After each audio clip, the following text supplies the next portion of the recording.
Hello and welcome to this new series of the Quantum Way Chronicles, a special series in South Africa where we're spending some time with Liz, who is South African and who is the president of Quantum Way. And I have the honor and the pleasure to be with Orly Stern here in her house. So thank you for welcoming us here at your home in your country. Thank you for coming. It's very nice to be here.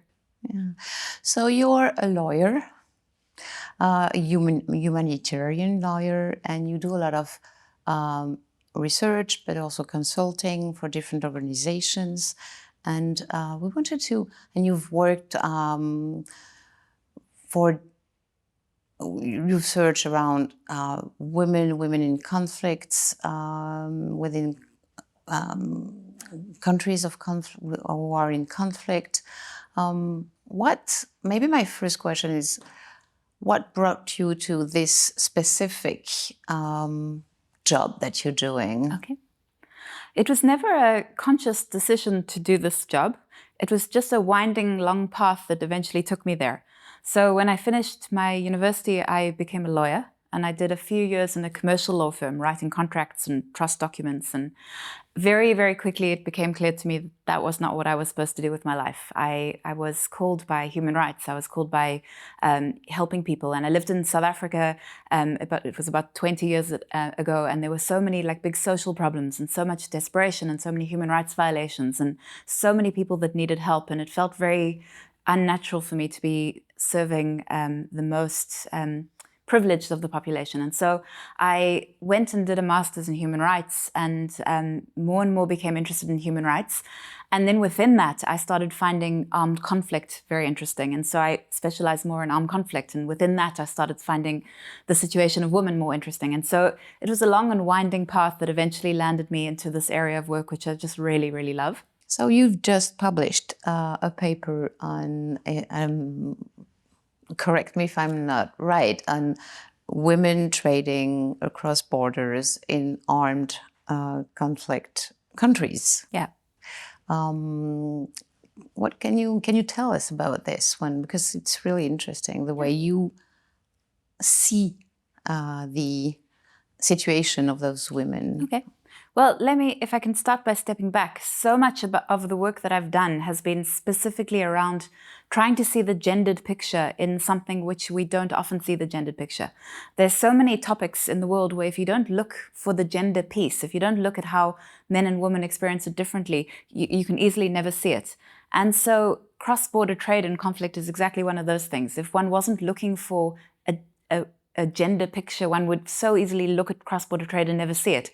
And so I did this piece that sought to understand what are the experiences of women who cross borders to trade in times of conflict. Large numbers of women are involved in informal cross-border trade. I've heard an estimate that 70% of cross-border informal trade is done by women in all times. And this holds true in times of conflict as well. And women play these incredibly important roles in bringing goods over the borders, which provide goods for populations in conflict-affected countries that are desperately in need. They provide livelihoods for families when all the other livelihoods are no longer possible. There's these really important social functions that women's trade plays. But women have these very extremely difficult experiences in carrying this out. You know, when they cross borders, they run into challenges that are so severe and so different. So women crossing borders are harassed. They're bribed, their goods are taken from them. They're so often exposed to sexual harassment, people saying to them, if you don't give me sex, you can't cross the border, to sexual violence, to having their goods stolen from them on the road. So there's just this myriad of challenges that these female traders face in carrying out their role, but also these really important reasons why women have to keep doing this, and this incredibly social, valuable social function that's performed by these women in carrying this. And so I found that really interesting. It's like you would never think that there's something important about women specifically in cross-border trade, but when you dig under the surface, you start to see that there's such an important picture to be found there. Yeah, and so why or who had interest into doing such a research?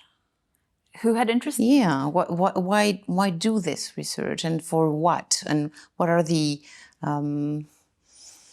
how do you say, the consequences or the outcomes of the research, of what you've understood about those women. Yeah. There's been a real interest recently in organizations at looking at borderlands that divide two countries. I think there's been this renewed recognition recently that in the perimeters, in the peripheries that divide countries, these are often really like high-risk places. And they're places where all sorts of things are going on. Borders are places where armed actors cross over, where trade cross over, where criminals cross, where refugees cross. The borders between countries are these really like very interesting high-risk places. And like with everything else in my career, I became interested in like what do these places hold in store for women?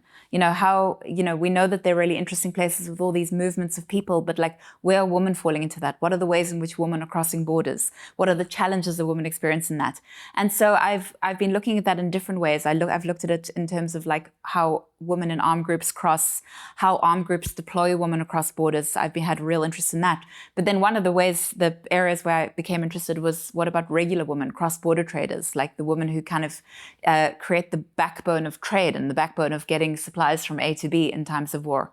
And so, yeah, I just was interested in like the borderland space and where women fit into the space in all the different ways in which the different roles that they fulfill in these spaces. So that's a high-risk place, these borders. Always. If you think about many countries, high-risk countries around the world, countries where there's a country at war and its neighbor that's not at war, that border is going to be the demarcation point between the country at war and the country at peace. Criminal actors so often cross borders. Human trafficking, so often trafficked people are taken across borders. Refugees flee across borders. It's a very, very interesting space where it's high risk. There's so often very few controls. The reach of the state is often very poor. Why the state has a stronger reach in the cities where they've got more military and more police and courts. But in the borderlands, you often have so much less of that. And some areas of the borderlands are like the Wild West, like anything goes. It's run by different people. It's different rules, and I just find that really interesting. Yeah, and so it's also where it's a high risk, and it's high risk of traumatizing people, of people going through many different traumas. And how do you think what can we do to protect maybe women, because that's really the core of your interest? How can we help women go across the borders with most safety possible, and to try to prevent maybe trauma? Yeah. I mean, I think the first step to making women in such places safer are understanding the risks that women face, understanding that there is a problem, and understanding that the experiences of women can be very different to the experiences of men. And so I think that once you understand the risks that women face at borders and in borderlands, then you can really respond to that. So, the vast majority of people working in borders are men. I can't remember the exact statistic, but it's like well over 80-something% of people at many borders are men. Many borders, there's no woman available to search a woman. So when women crossing over need to be searched, or the goods need to be searched, it'll fall to men to do that. Obviously, that sets the scene for exploitation and for abuse. So yeah, I think just understanding there's a problem, and then thinking through like what are the steps that it would take to make these places more safe for women, so that the harms that befall women in these places can be mitigated, and with those harms, then the trauma and the vulnerability that women feel when they cross these places. And you work a lot with the United Nations, but also the English government, and you work a lot with different humanitarian organizations. What do you bring to those kind of organizations with the knowledge you have in humanitarian rights law and the problems you've identified? What do I bring? Okay. What is, as a consultant? Yeah. What is your role, or what do you bring to those organizations? Okay. I get hired to do various different things for organizations. Probably the thing which I love the most and which is my favorite part of my job is I get hired to do big pieces of research. And so when organizations want to put in place programming and they want to do something about something, the first step is to really understand about the nature of a problem, to understand like how is a problem playing out in a particular place, why is it playing out, what are the root causes of that problem, what are the factors playing into that. And so I often get hired to do big pieces of research, often in countries affected by conflict or political instability.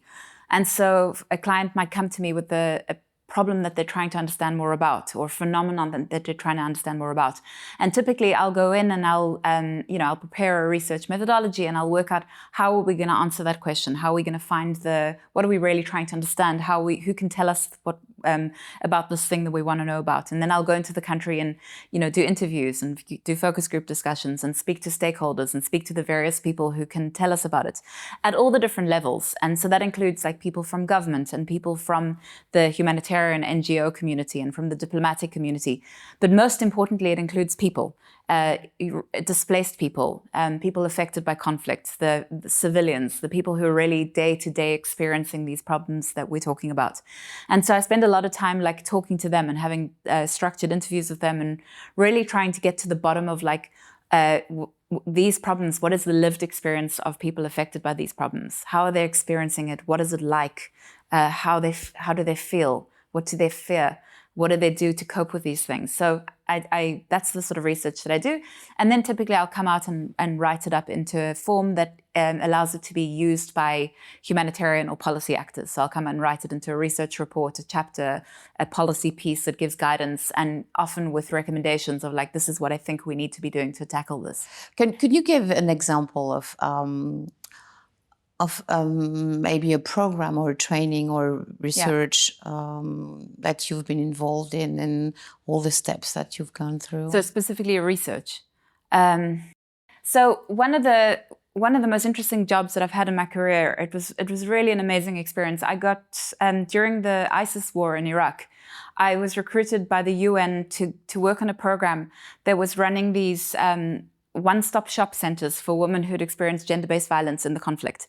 And so we were running these 3 centers in 3 refugee camps for Syrians who were displaced from Syria, and we were running centers in 3 camps for Iraqis that were displaced from different parts of Iraq. And these centers provided a range of different services to women who'd experienced violence, gender-based violence, in the war. And so that might be violence as a result of the conflict, as a result of one of the armed actors at the hands of ISIS. But it was also as a result, women had experienced violence just in their everyday lives. So one of the things that happens in conflict is, as well as there being all this violence on the outside, you also see domestic violence rates spiking. So violence within the home also increases. And so women find themselves living in these terrible situations of war where the outside is so unsafe and there's all these dangers outdoors, but then they come home and they also face themselves at even a heightened risk of being beaten at home and being badly abused at home. And so we were running these centers where there were a range of different service providers available to women. There were police officers, there were lawyers, there were social workers and psychologists. And so we had these one-stop shops where they could get the different type of help that they needed in these situations. And so my job in this was as the technical expert. So my job was to kind of work on the programs to make sure that they were providing women with the right type of services, that the services were actually achieving what we hoped, to just make sure that technically the program was operating as it should, that was helping to resolve problems, was making sure that we weren't causing any more harm or any more trauma in the services that we were providing. And it was just an incredibly rewarding experience working, in a place where there was so much need, such immense need, and trying to at least provide some services to alleviate some of that on the most personal level. And what you said is really important, is that how do we not add trauma on trauma? Yeah. And I think that's the incredible job that you're doing, like focusing on the traumas they're already carrying and trying not to add too many on the top of it. I think with the area that I work in, so my area is women in war, and so much of the work that I've done has been around sexual violence and conflict, and sexual exploitation and conflict, and those types of abuses that women face. And really in that area there's the opportunity for trauma on trauma. So you have women who've had these terrible, terrible things happen to them, these like unthinkably dreadful things happen to them. But then sometimes they go forward and to report to the police or to report to a service provider. And the way in which they're received is so re-traumatizing. You know, they're made to feel shame, they're made to feel fear. Sometimes they're abused again in these sorts of situations. They're asked questions by service providers in ways that feel judgy. And it's so easy for a victim of this sort of violence to feel judged or to feel shamed, even if it has nothing to do with her fault. But so often the go-to is a feeling of shame. And so a lot of the work we do is around trying to make sure to train service providers on the ground. This is how you do policing around gender-based violence. This is how you do social work around gender-based violence. This is how you should, greet survivors, receive survivors, question survivors, talk to survivors in a way which is constantly cognizant of the trauma, the re-traumatizing that can happen if you don't do it correctly. So yeah, a lot of work we've been do is around that sort of thing, and I've done a lot of training for service providers in various different countries around exactly that. How do we do service provision in a responsible way, in a way that like really is cognizant of the harms? And a lot of that is really about getting service providers to think through what these experiences are like. So I've had experience of like training a group of male police officers, you know, all of them in their uniforms and their guns, looking very manly, and trying to explain to them, imagine what it's like for a woman, any woman, but imagine especially what it's like for a woman who's just been raped, to walk into the police station and to see all these like very strong, manly looking men when you've just had this incredibly violent thing happen to you. It must be terrifying, and to try and get them to understand that, because unless one understands that, one can't possibly like mitigate one's own behavior to make it a softer reception for a survivor. And are they receptive to that? Yeah, absolutely. I find that people are very receptive when you explain things in a way that makes people stop and imagine what it's like. I find that service providers want to do the best that they can. You know, whether they be police or whether they be lawyers or whether they be social workers, people want to help, people care. And so, yeah, when you take people through a process where you make people think, this is what this person's going through. This is, you know, why they're feeling such shame. This is why if you deal with them wrongly, they will feel shame, even if that's not what you meant. This is how reactions that you totally wouldn't intend can make people feel those things. People, once they start to think that and see that, I find people very receptive. On the other hand, like, you're often dealing with deeply entrenched cultural issues and cultural norms, cultural beliefs. And so it's a process. Things don't change overnight. And so, yeah, it's interesting work. It's long-term work.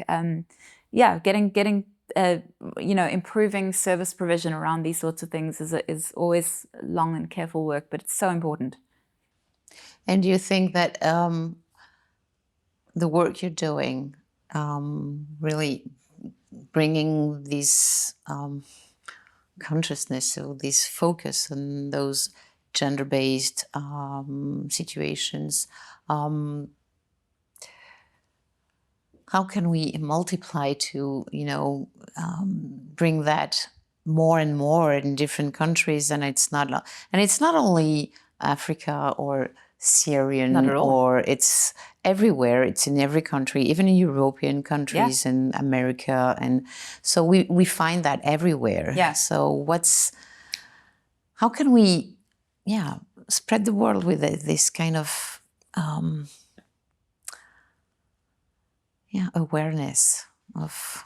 It's difficult work, and it's long-term work. I do feel like we as the world have made progress in recent years. I think that these things are so much better now than they were 20 years ago, 30 years ago.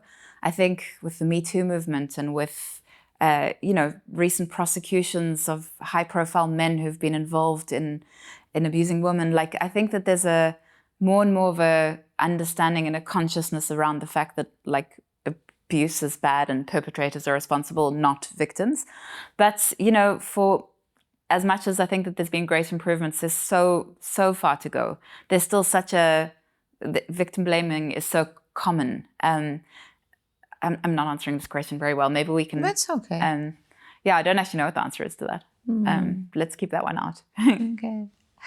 You've just written a book. Do you want to tell us a little bit about that? Sure. Yeah.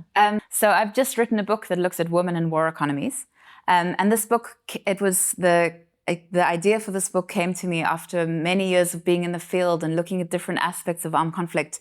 It suddenly, it occurred to me that this was a gap in something that had not really been written about. And so I decided to explore this. And so war economies refer to these economies that start to take place in times of armed conflict. Armed actors, in fighting their insurgencies and in doing whatever they're doing, start to profit. So often, as part of their insurgencies, they start to engage in criminal actions. They steal, they loot, they tax the populations, they traffic humans, they traffic drugs. Armed groups start to engage in lots of different criminal endeavors. And what happens is that they start to make a lot of money. And so armed insurgencies become incredibly profitable. And so armed actors become incentivized to keep that going, because the more they can keep that going, the more they can profit. And what you start seeing is that these war economies start standing in the way of peace because of all the different ideological reasons that the people don't want to make war. The main thing they want to do is just keep war going, because keeping it going becomes the most profitable thing for them. And so there's a lot of discussion around these war economies, and lots of armed groups have engaged in this sort of thing. ISIS and so many of the different Al-Shabaab, so many of the different groups have engaged in these sort of war economy activities. And so I was looking at this body of work, and if you read this work, you would almost get the impression that it was all men, like an entirely male cast of characters. You know, the men in the armed group would come with their guns and they would start engaging in these crimes and making all this profit, but you got the impression that it was all men. And I started thinking, that doesn't really make sense. Like, where are the women in this picture? Are women engaged as perpetrators? Are women, as part of these armed groups, engaging in these criminal actions? How else are women coming into this picture? Are women victimized? How are women victimized by this? How are women collaborating with this? How are women instigating this? And so my book looks at women and war economies. It looks at this picture of war economies and it asks, across the board, where are women fitting into this picture? How are women collaborating? How are women being good and bad? How are women being victimized and how are women perpetrating? And so, yeah, that was a project that's taken me many years. I've just wrapped it up. It's just been submitted to my publisher and will be released in April of this year. So that's really exciting, and please look out for it. Yes, we will look out for it. And full success for this book. Thank you so much. You said that you've worked in refugee camps, and what are the specifics or what are the vulnerabilities for women who are displaced and who are in those refugee camps, and what work have you done or what have you seen there? There's so many ways in which women are particularly vulnerable in moments of displacement. Every part of the journey for women comes with unique vulnerabilities. And that's from the moment where they're in transit, when women are actually moving. There's so many risks and vulnerabilities for women when they're moving. Women are, often exploited by people smugglers, subjected to violence during the process of moving. But once women get to camps and they settle in camps for whatever period of time they settle there, there's so many ways in which women are particularly vulnerable in these spaces. If you think about the way that camps are set up, women often live in tents or in very kind of flimsy shelters. A tent can't even often be properly locked at night. So if a woman is in her home alone or with her children, anyone can get into those tents with the proper scissors. You can get into a tent. So there's physical safety issues. Women experience trouble, dangers in the toilets. Like, I've seen it so often. The women will go into the toilets in camps, and men can just come into the toilets, and women can be harmed in those things. I remember seeing I was in a camp in South Sudan, and there was a male and female latrine back to back with like a piece of corrugated iron between the woman and the men's latrine, and somebody had actually gone and chopped out a hole in the iron between the men and the women's facilities, so that any man could actually just get from the men's toilet into the women's toilet, and nobody had fixed it up. So the sorts of work we do is around identifying that and just saying, like, there's things that you can do to make camps safer for women if somebody's looking with a gendered eye. Make sure that things like that don't happen. Make sure the toilets lock. Make sure that there's lights at night so the woman can walk safely. One of the most harrowing things I've been told in my career, it's just sat with me my whole life, is I remember having a discussion with with displaced women in a camp in northern Nigeria, and they were telling me that there were so many attacks when women went out to go to the toilet at night in the dark. They would often be attacked and raped, and so women didn't want to go to the toilet alone after it got dark. And so the women were telling me that they wouldn't drink anything from about 2 in the afternoon. They just wouldn't drink because they didn't want to have to pee late at night. Can you think of anything more humiliating and degrading than not being able to, they're not being able to drink because you don't want to have to go to the toilet because you don't want to be raped at night? I mean, can you think, for me, it just struck me, like, imagine living in that way. And so, yeah, there's so many ways in which just, displaced settings are terrible for everyone. But these extra things that women need to think about, and these extra risks that women face from men outside of their group, from men in their group, from neighbors, from family members, it just adds up the challenges that women face every day. Mm-hmm. It's hard. It's sometimes hard to be a woman in this world, and especially when it comes to displacement, and because they have in charge their children, and the children are vulnerable too. Absolutely, in those camps. And so women have just got this double burden that they're holding, and double burden, double vulnerability. These situations can be impossible for them.